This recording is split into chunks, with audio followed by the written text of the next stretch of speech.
Alors, c'est vrai que c'était une aventure et qu'il y a déjà eu 3 éditions de ce prix du roman d'écologie. Donc, c'est il y a 4 ans, en fait, qu'on avait commencé à en discuter avec... on était quelques amis, personnes engagées sur ces questions d'écologie, plutôt engagées sur un champ politique. Et notamment avec la Fondation de l'écologie politique, j'avais créé, avec Benoît Monange, son directeur en particulier, un prix du livre d'écologie, qui récompensait plutôt des essais. Et en discutant avec des amis romanciers, on s'est dit, mais est-ce qu'il n'y a pas à chercher du côté des imaginaires littéraires cette espèce de possibilité de raconter la diversité des histoires qu'il y a autour de la question de l'écologie et non pas un débat structuré autour de « je suis contre »,« je suis pour », etc. Parce que ce qu'on vit dans une période de transformation, c'est évidemment des tensions, c'est évidemment une manière de vivre l'écologie différente selon qui on est, selon l'importance qu'on accorde, par exemple, à la question du vélo, à la question animale, au choix qu'on fait. Et ce qui est très intéressant dans la littérature, c'est qu'elle donne une grande place évidemment à la créativité, mais aussi aux tensions, aux contradictions, et que faire exister ces contradictions dans le récit littéraire, d'une certaine manière, ça va de soi. Et ça va beaucoup moins de soi dans un essai où on soutient une thèse. Donc c'était une manière d'échapper au fait d'articuler la transformation écologique autour de thèses, et je pense d'évacuer la conflictualité. Et puis, en France, qui est quand même le pays de la rationalité, où on aime beaucoup le débat public, les essais, etc., c'est une manière d'échapper à l'injonction d'avoir tort ou raison. Et donc c'était une aventure, je dis ça parce qu'on ne savait pas si on allait trouver des romans d'écologie.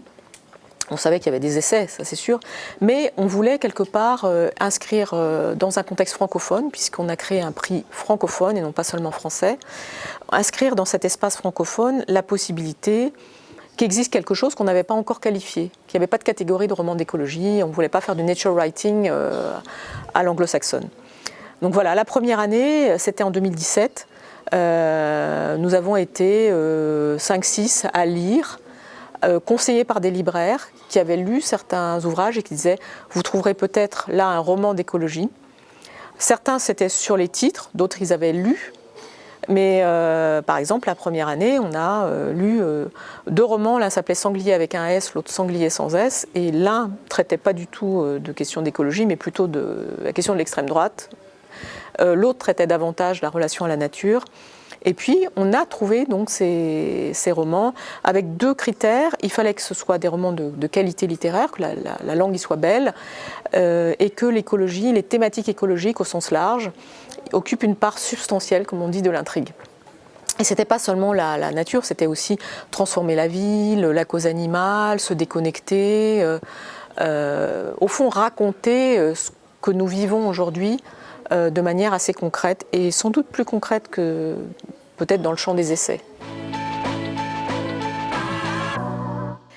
On a essayé de la définir donc avec cette question de la part substantielle prise par l'intrigue, mais au fond c'était plus une approche de découverte et d'immersion dans la langue et dans les intrigues qu'une conception préexistante. Ce que je veux dire, c'est que souvent sur l'écologie, on passe son temps à définir les catégories ou se dire ça peut être ça ou pas ça.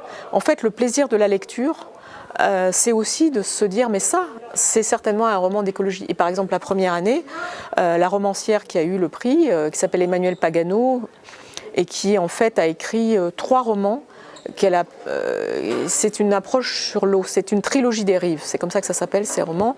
Et on a donné le prix du roman d'écologie, ce premier prix, à un roman qui s'appelle Sauf riverain, qui raconte sur une espèce d'autofiction sur retrouver le territoire des vignerons, des ancêtres, qui a été ennoyé, puisque dans le cadre de la politique hydraulique française, on décide d'ennoyer des territoires pour permettre d'irriguer. Mais du coup, on ennoie des vignes, on ennoie aussi la mémoire des vignerons. Et donc, c'est un roman qui raconte comment on va retrouver, à travers une espèce de quête, d'investigation personnelle, tous ces territoires intérieurs, ces paysages intérieurs et ces paysages réels. Voilà, donc ça nous a beaucoup enthousiasmé, mais il y avait aussi cette année-là un roman de Pierre Ducrozet, L'Invention des corps, qui racontait, c'était un roman sur le transhumanisme. Donc à partir de là, on voyait cette espèce de diversité des facettes de ce qu'on peut qualifier de thématique de l'écologie. Et c'était pas du nature writing au sens où c'était pas raconter les grands espaces comme dans le wild américain. Donc on a eu toutes ces discussions effectivement au sein du jury sur mais ça, est-ce que c'est de l'écologie ou pas? Et au fond, on a adopté une conception très large, qui était qu'on incluait à la fois le transhumanisme et cette façon dont tu retrouves ton paysage intérieur et l'histoire de ta famille. Et ça faisait partie de la discussion du jury de manière très intense, très subjective. Et je crois qu'on a assumé une forme de subjectivité pour définir ce qu'on fait relever de la question de l'écologie comme une sorte de projet de société fondé sur des questionnements écologiques, plus qu'une définition a priori en disant ça sera la question paysanne ou la question du paysage, etc.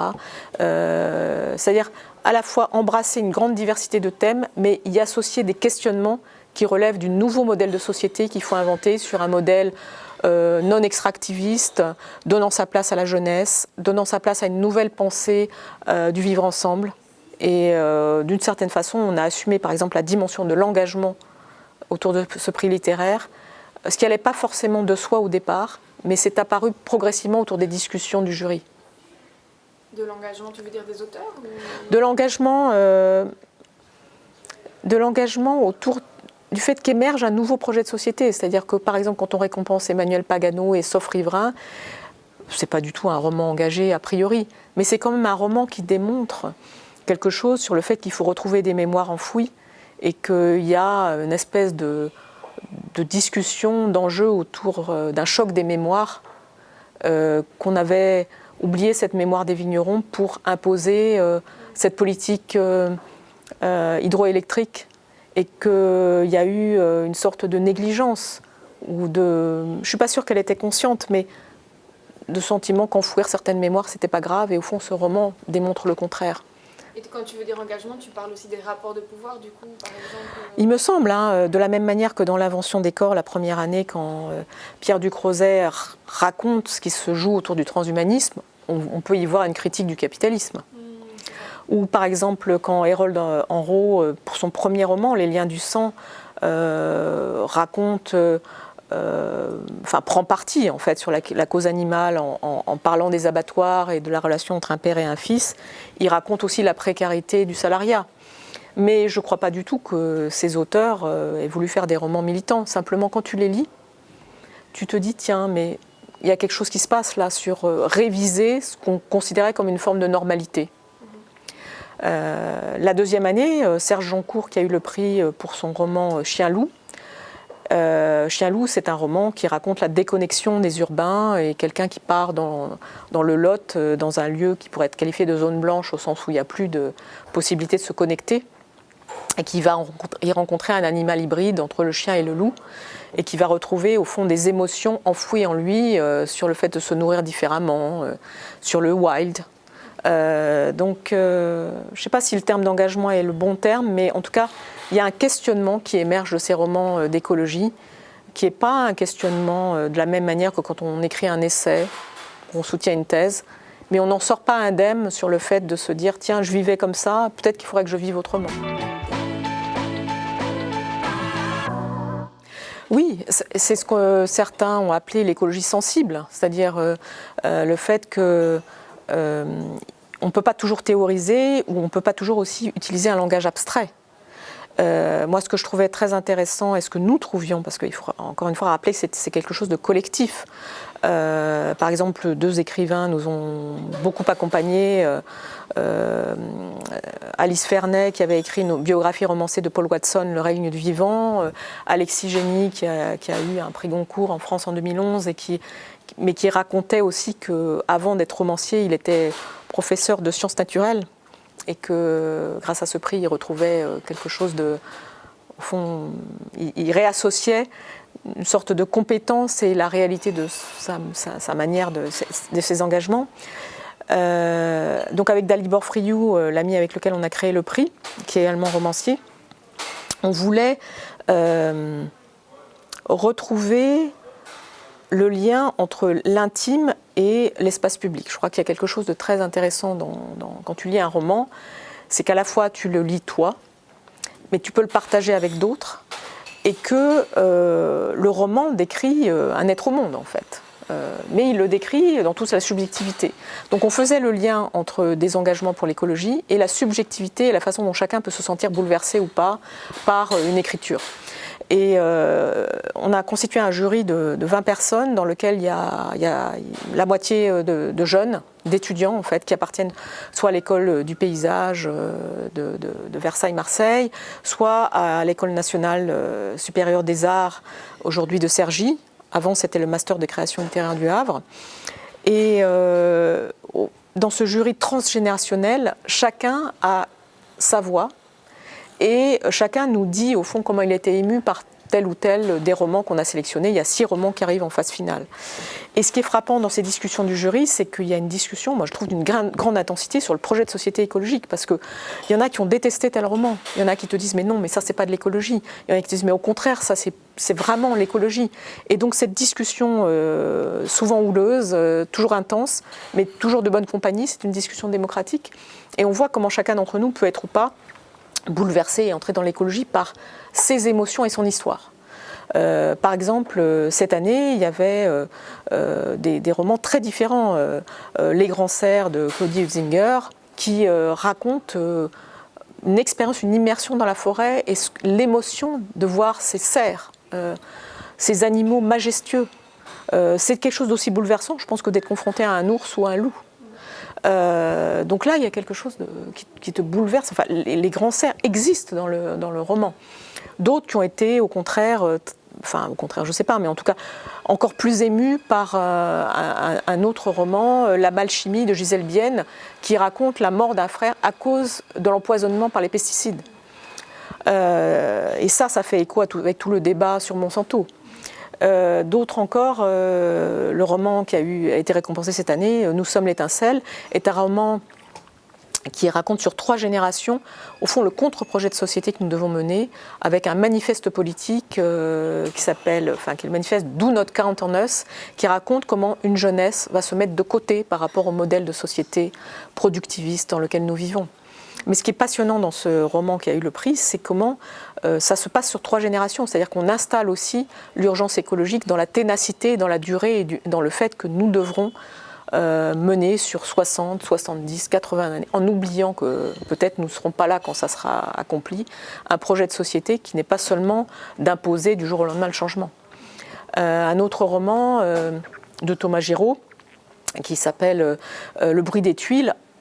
En revanche, revient au XIXe siècle en mettant en scène la figure de Victor Considérant, polytechnicien fourriériste, qui était un écologiste avant qu'on s'appelle écologiste, qui lui veut aller créer une communauté au Texas.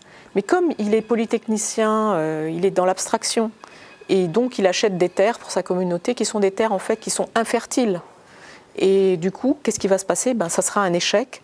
Mais dans le roman, qui est un roman très philosophique, qui aurait pu être écrit au fond par Voltaire ou Diderot, on nous raconte comment il y a un personnage, le roux, qui lui est plus paysan et qui va tout de suite voir que les terres ne sont pas fertiles, mais qui restera après l'échec, parce qu'au fond, l'écologie, c'est aussi l'opiniâtreté. Donc il y a brusquement, grâce à cette lecture, nous touchons du doigt l'ensemble peut-être des difficultés, mais aussi des enchantements, des chatoiements que crée l'écologie et des qualités humaines qu'il va nous falloir mettre en œuvre. En fait, c'était une espèce de... Je pense que c'était une envie de retrouver... Moi, j'aime beaucoup la littérature et j'ai fait des études littéraires quand j'étais jeune. Et après... j'ai fait des études beaucoup plus sérieuses, puisque j'ai fait l'ENA, l'École nationale d'administration en France, et j'avais l'impression que j'étais tiraillée entre plusieurs visions de l'écologie, et je me suis dit, mais au fond, c'est la littérature, c'est en retrouvant la littérature que peut-être cette histoire du grand récit écologique dont on nous bassine pas mal, mais chacun, alors il y a le grand récit catastrophiste, et puis il y a le grand récit optimiste. Je me suis dit, mais au fond, toutes ces questions de grand récit, ça n'existe pas. Je pense que c'est cette diversité des récits, ou plutôt des imaginaires qu'il faut retrouver. Et je me suis dit, c'est en échappant à l'idée du grand modèle qui est au fond une sorte de technocratisme écologique, qu'on va trouver quelque chose qui fonctionnera. C'était aussi peut-être en ayant regardé les images, vu des films, en fait, retrouver le lien avec la créativité. Et mon père était botaniste et je me suis beaucoup promenée dans les forêts tropicales quand j'étais enfant. Et je pense que j'avais envie de retrouver cet imaginaire enfantin. Parce que je crois profondément que c'est pas seulement une question d'être jeune et vieux, que c'est un truc où chacun doit retrouver son imaginaire et se retrouver plus libre. Je crois profondément à cette façon dont l'écologie est un ressourcement. Et ce ressourcement d'imaginaire, je me suis dit, sinon, si on se retrouve tout le temps dans des antagonismes, genre moi je préfère le vélo, moi je préfère le véganisme, etc., on n'y arrivera jamais. Mais ce ressourcement des imaginaires, je me suis dit que c'était nécessaire voilà, qu'on pourrait le faire exister comme ça. Tout à fait. En fait, je dirais même que la phase où on sélectionne les livres est la phase aujourd'hui qui devient la plus compliquée. Parce que quand on était dans une phase où on ne savait pas si ça existait, on se mettait à lire et on était content d'avoir trouvé 6 livres finalistes. Mais aujourd'hui, on constate une diffusion en fait, de l'inspiration sur les thématiques écologiques dans la littérature. Et cette question de la sélection devient plus compliquée et du coup pouvoir nous proposer, même via Etopia, des livres, puisqu'en plus c'est la littérature francophone, donc c'est évidemment la Belgique francophone, enfin la littérature francophone belge, c'est la littérature francophone où qu'elle soit dans le monde d'ailleurs, au Québec, en Afrique, voilà, ou toute personne qui a envie d'écrire en français. Et simplement, il faut savoir qu'on prend les livres publiés de début janvier à fin décembre d'une année, et le prix est décerné ensuite en avril. Donc il faut prendre l'ensemble du corpus des livres qui sont publiés sur une année pour ensuite qu'ils soient sélectionnés par un petit comité de sélection de 6-7 personnes. Ensuite, ces 6 livres, ils sont soumis à ce jury de 20 personnes, composé pour moitié d'étudiants et puis de personnalités engagées sur les thématiques écologiques. Mais oui, on peut tout à fait, si on pense qu'un livre est un roman d'écologie, il faut nous le proposer. Peut-être dire que ce qui est intéressant, c'est qu'au début, c'était une aventure et qu'aujourd'hui, elle s'institutionnalise davantage, ce qui est important parce qu'il faut aussi faire exister ce genre de choses dans des institutions qui représentent un peu aussi l'histoire des idées ou l'histoire de la création. Et qu'aujourd'hui, la Bibliothèque nationale de France est notre partenaire, à côté de l'École du paysage, l'École supérieure d'art. Et que ça, c'est un point essentiel parce que il est important qu'on arrive aussi à une reconnaissance de cette inspiration écologique, qu'on lui donne sa place à l'université, qu'on fasse quelque chose qui ne fige pas cette inspiration, cette création, mais que ça permette aussi de faire davantage connaître le corpus qui est en train d'émerger autour de cette question de littérature et d'écologie, que nous avons depuis l'origine, quelqu'un qui est enseignant à l'université à Gand, qui s'appelle Pierre Schunz, qui a un site qui s'appelle littérature.green.be et que donc on travaille aussi avec Pierre et que il a été avec nous un pionnier et bien avant que le prix existe.